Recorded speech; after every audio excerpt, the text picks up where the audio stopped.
Hi everybody, welcome back to the MIM Buzz stage here at MCM London. He is a star in Star Wars and a master of martial arts. Please welcome to our stage Mr. Donnie Yen. Hello everybody, I'm one with the Force. You are. It is fantastic to have you here. And as part of Star Wars, I have to ask you, did you celebrate the Star Wars Day, May the 4th? I celebrated many Star Wars days with my kids, with my friends. Ever since Rogue One, I mean, that's my favorite line. Yeah, absolutely. I mean, what was your family's first reaction to hearing you say that line on screen? You know, I don't want to be a spoiler. In the beginning, I wasn't going to do this film. I mean, it took me a few months because at the time I was doing another film, and I didn't want to leave my family to come to London to shoot Rogue One for 5 months away from my family. But then I asked my kids, do you like Baba's 8-Man series? You know, some of you, or you want your father to be in Star Wars? And they said, Star Wars! So then I said, you know what? I gotta do Star Wars. So I'm glad I did. Well, we're glad you did. And has it changed your perspective of the Star Wars universe now being in it? I mean, look at the Star Wars fans. It's just millions of people. I mean, I'm so glad that ever since Rogue One, I mean, a lot of my friends are kids, children. I mean, 6, 7 years old, and when they watch Star Wars, when they watch Rogue One, and they cry when I die, right? So that kind of touched me because I have kids. So that was a really good experience for me. I mean, I've been in many films. It was nothing like Star Wars. And did you get a chance to spend any time with the late Carrie Fisher? No, unfortunately, I haven't.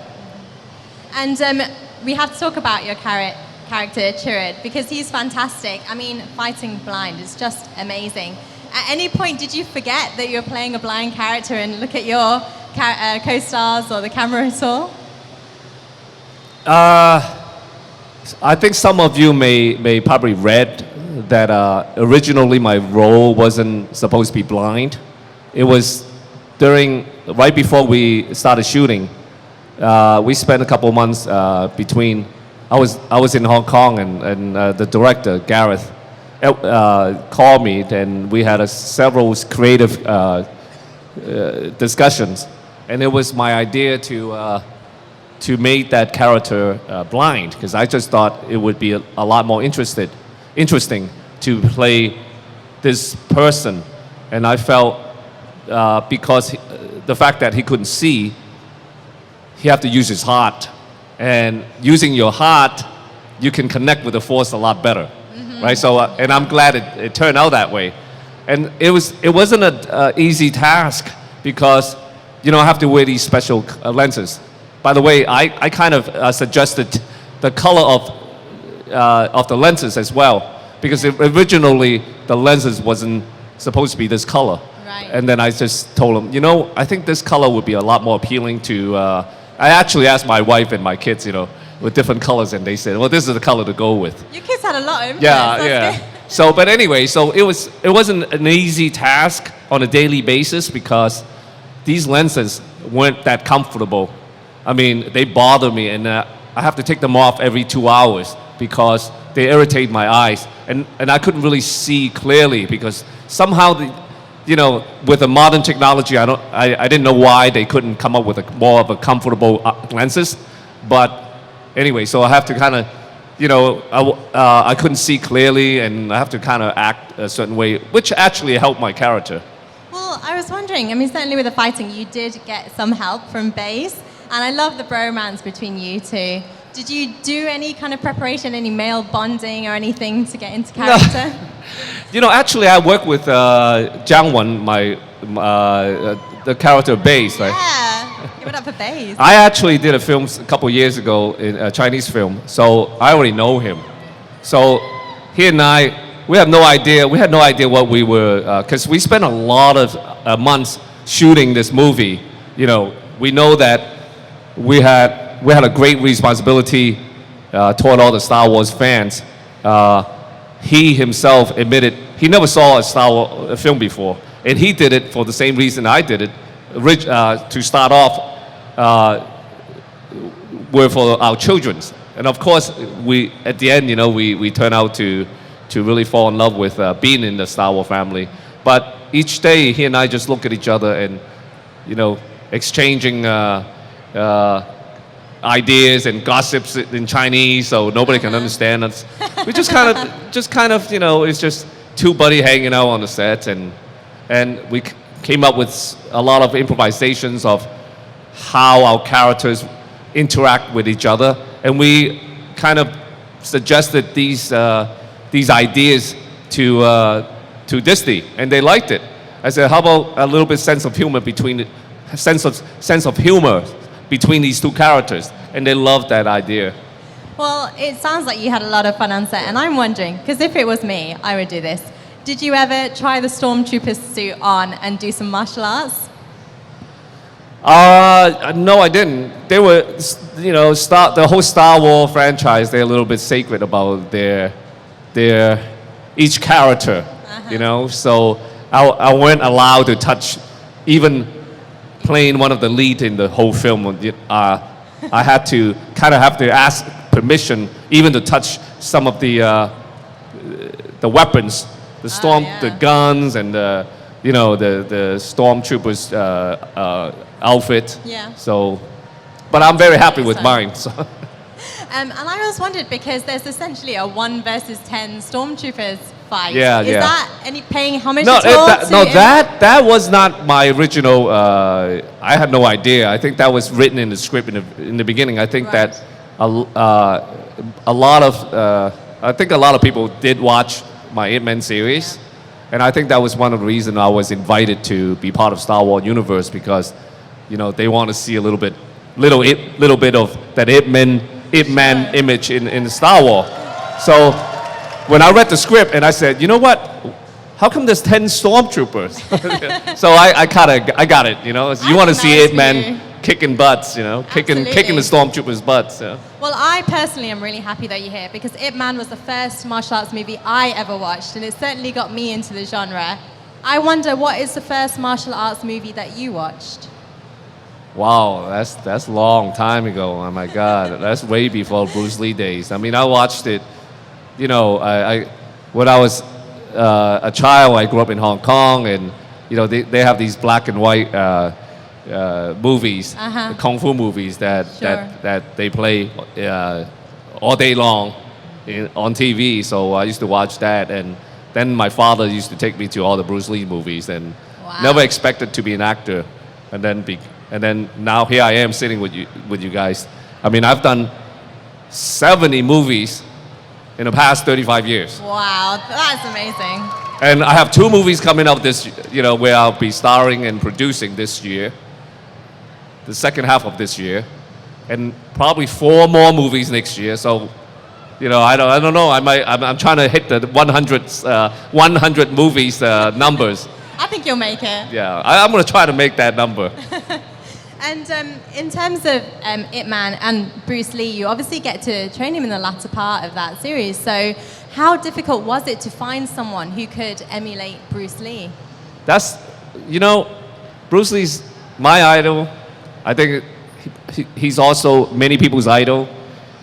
There will be only one Bruce Lee. I know it's almost impossible to find another person who can portray that kind of just legendary charisma. Yeah.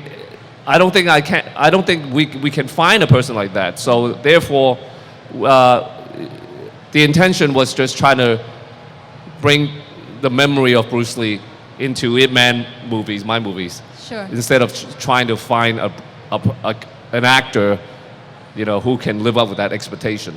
Well, another actor / fighter who was in Ip Man was Mike Tyson. And I'm wondering, there's a scene apparently where you break his finger. How did that happen? No, it was an accident. Mike Tyson's actually, when I was growing up practicing martial arts, Mike Tyson was also one of my, I used to look up to him because as a fighter. And and I was really excited to work with him. I mean, he changed a whole. I don't know him back then. You know, I only got to know him through shooting Ip Man 3, and you know, everything you read about him in the past, I don't know. But my experience working with him, he was a gentleman, Yeah. and it was a pretty chill kind of guy. But you know, it was an accident. You know, he's like 3 times bigger than me. I don't think I can ever try to break his finger. Absolutely, but certainly I know you have the skills to do many things. And I realized you're a martial artist, an actor, an action choreographer, a director, a dancer, a pianist. I don't know about that, dancer. Is there But I anything did you my can't second do? movie. I did, you know, some of you may know, may not know. My second movie, back in the 80s, when I was 20 years old, 21 years old, it was actually a breakdance movie. Can you believe that? No, don't ask me to breakdance. I can't breakdance anymore. I break my bones now, right now. But yes, you know, when I was younger days, I grew up in Boston, so I had a lot of friends. We were into dancing, and you know, I witnessed the first hip hop's culture, Yeah. the beginning of the hip hop culture. So I have a little rhythm in my body, you know. I'm sure. Well, I guess dancing and fight choreography and dance choreography are similar in a way. You know, actually, by the way, I also play classical piano. Strange combinations, you know, martial arts and piano. I was quite blessed. My father, he was a violinist. My mother, beside teach martial arts, in her younger days, she was also a soprano. So ever since I was a little kid, I was kind of influenced by classical music. And then I think that the whole background of having the musical learning, it Yeah. kind of shaped my martial arts style, and at least in rhythm wise, right? So I always felt that when you're looking at whether it is martial arts or dance or you know, anything expressive, Yeah. I think everything kind of relate at the highest level. You know what I mean? You know what I mean? They're all connected. The way you talk, the way you walk, you know, it's all about rhythm. It's all about expressing yourself. So to me, it's at the highest artistic level, they have so many things in common. It all comes together. Well, one thing I was wondering, because you do play such kick-ass characters, is there anything that you're scared of? I'm as human as anybody else, you know. What am I afraid of? I don't know. It's many things. I mean, I'm afraid of height. You know, I mean, you know, it's just,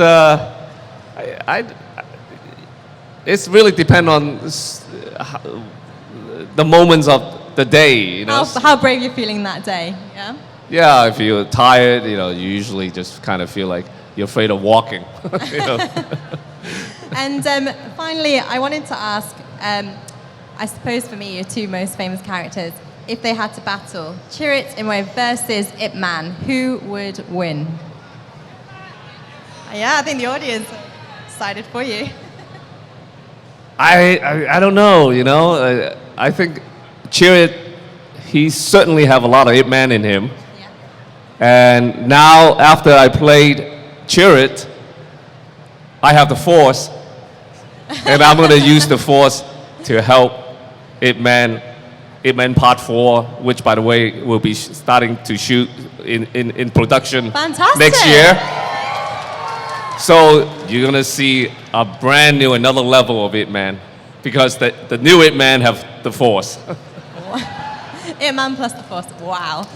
So, it's been absolutely great talking to you. I'm sure that you guys have lots more questions, and we will be around this weekend to answer them. But for now, please give it up for Mr. Donnie Yen. Thank you so much. You guys are great. By the way, this is the first time I've been in Comic-Con. I didn't know what to expect. Well, we hope And- you enjoyed it. You know, I just wanted to meet my fans and meet you guys, and been having a great time.